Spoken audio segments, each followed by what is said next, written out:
Les 5 leçons d'un père à son fils qui peuvent littéralement te réaligner. Et si je te disais que 5 phrases dites par un père à son fils, il y a plus de 1400 ans, expliquent pourquoi tant de gens aujourd'hui sont perdus, anxieux et jamais satisfaits?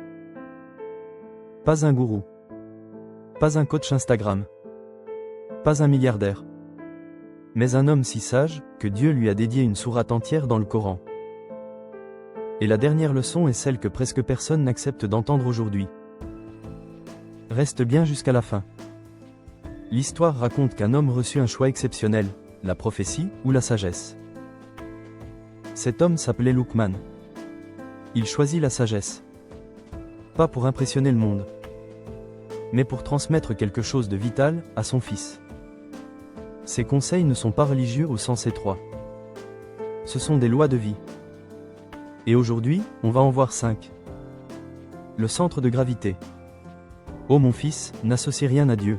À l'époque, cela voulait dire ne pas adorer des idoles. Mais aujourd'hui, les idoles ont changé. Les likes, le regard des autres, l'argent, le statut, l'image. Le vrai danger, ce n'est pas d'adorer une statue. C'est de laisser quelque chose de fragile contrôler ton cœur. Quand ton humeur dépend d'un commentaire, d'un chiffre, d'une validation extérieure, tu n'es plus libre. Luqman enseigne une chose simple mais puissante. Si ton centre est instable, toute ta vie le sera. Les racines et la gratitude. Puis Luqman enchaîne, sois reconnaissant envers Dieu et envers tes parents. Pourquoi? Parce qu'un être humain sans gratitude devient inconsciemment amer. Aujourd'hui, on compare tout. On regarde ce qu'on n'a pas. Et on oublie ce qu'on a reçu. La gratitude, ce n'est pas être naïf. C'est résister au poison de l'insatisfaction permanente. Quelqu'un qui sait dire « merci » ne peut pas être détruit aussi facilement par la vie. Agir, mais endurer. Luqman dit ensuite « accomplis la prière, commande le bien, endure ». Traduction moderne? Reconnecte-toi régulièrement à l'essentiel. Sois une force de bien, même discrète. Et surtout, tiens bon. Parce que dès que tu fais ce qui est juste, tu seras critiqué, incompris, parfois rejeté. La patience n'est pas de la faiblesse. C'est le carburant de ceux qui vont loin. L'humilité contre l'ego. Ne marche pas avec arrogance. Aujourd'hui, l'arrogance porte un masque élégant. Le personal branding, le besoin de montrer, le refus d'admettre ses erreurs. L'humilité, ce n'est pas se rabaisser.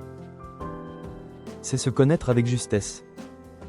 Les gens vraiment forts n'ont pas besoin d'écraser les autres pour exister. La juste mesure. Et voici la leçon la plus dérangeante, baisse ta voix. La plus détestée est celle de l'âne. Dans un monde qui crie, polémique, buzz, clash, Luqman dit, la sagesse n'a pas besoin de hurler. Si ton message est vrai, il survivra sans bruit. C'est la différence entre être vu et laisser une trace. Ces 5 leçons forment une seule chose, une architecture de vie. Un ancrage solide. Une gratitude qui apaise.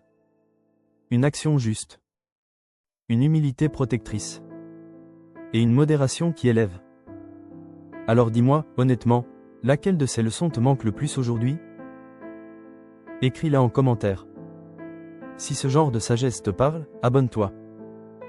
Ici, on ne cherche pas le buzz, on cherche le sens.